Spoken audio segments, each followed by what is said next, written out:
सबसे पहले भैया बहन आते हैं तो प्रवेश द्वार पर ही दीदियाँ उनका टीका लगाकर स्वागत करती हैं। उसके बाद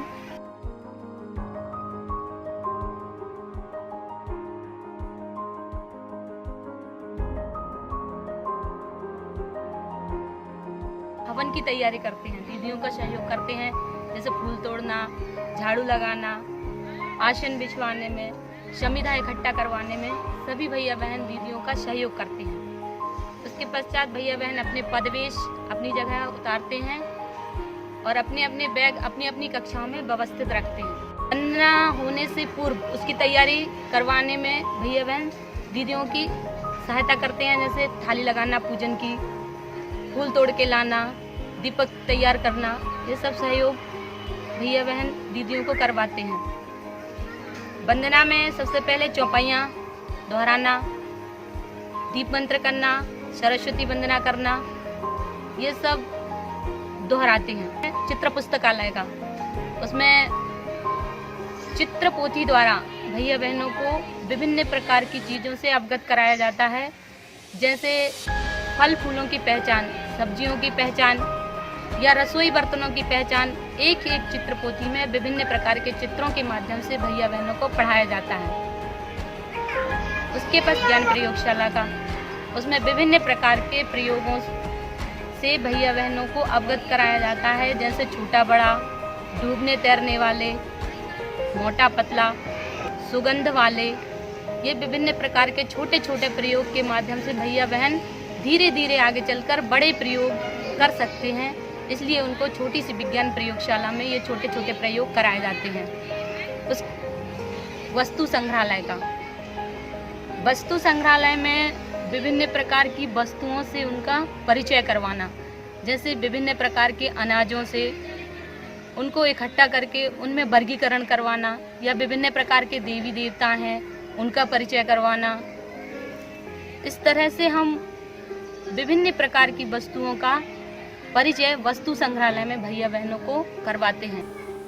जो हम बाहर प्रदर्शनी देखते हैं, वैसी प्रदर्शनी हम उनको शिशु वाटिका में उपलब्ध कराते हैं।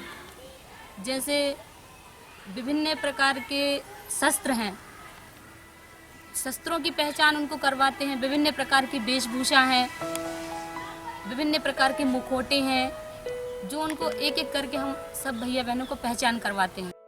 रंगमंच के माध्यम से भैया एकल अभिनय सीखने में रुचि दिखाता है, समूह में भी नृत्य करते हैं, कहानी, वार्तालाप, ये सब रंगमंच के माध्यम से हम भैया बहनों को सिखाते हैं। उसके बाद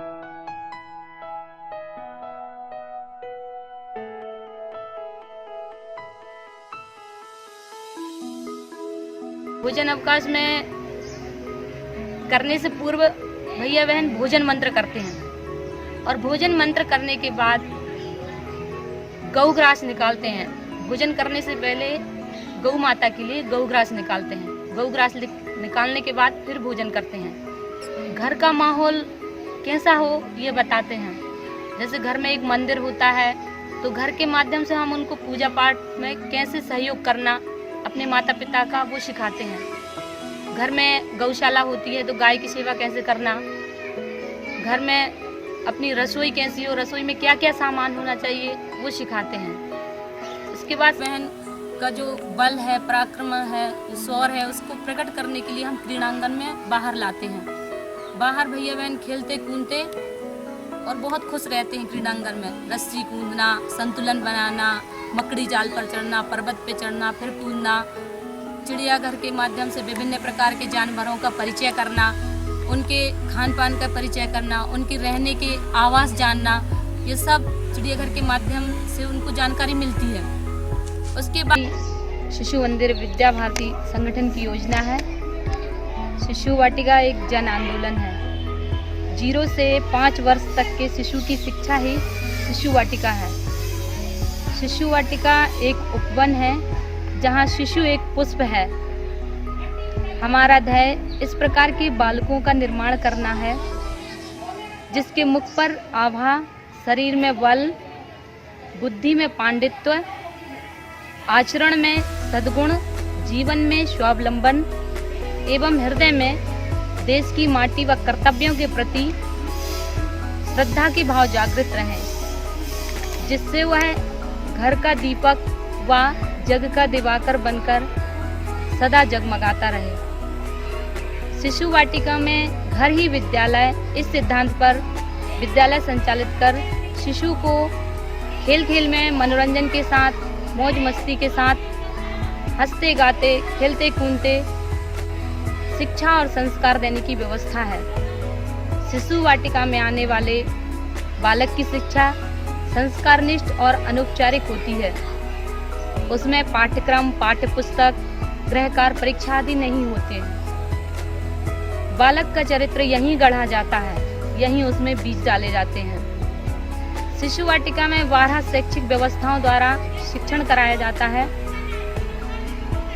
यहीं हर 3 माह में नवदंपति, गर्भवती एवं मातृ गोष्ठी संपन्न कराई जाती है। शिशु वाटिका में प्रत्येक मास पुष्य नक्षत्र में एक स्वर्ण प्राशन कार्यक्रम भी कराया जाता है। स्वर्ण प्राशन में आयुर्वेदिक औषधियों के साथ गाय का घी, शहद और स्वर्ण जो अवलेह के रूप में भैया बहनों को बहुत लाभकारी होता है। स्वर्ण प्राशन के कुछ महत्वपूर्ण तथ्य हैं। जो भैया स्वर्ण प्राशन लेते हैं वो अन्य भैया बहनों की अपेक्षा अधिक ऊर्जावान होते हैं, अन्य भैया बहनों की तुलना में कम बीमार होते हैं, स्वस्थ रहते हैं। धन्यवाद।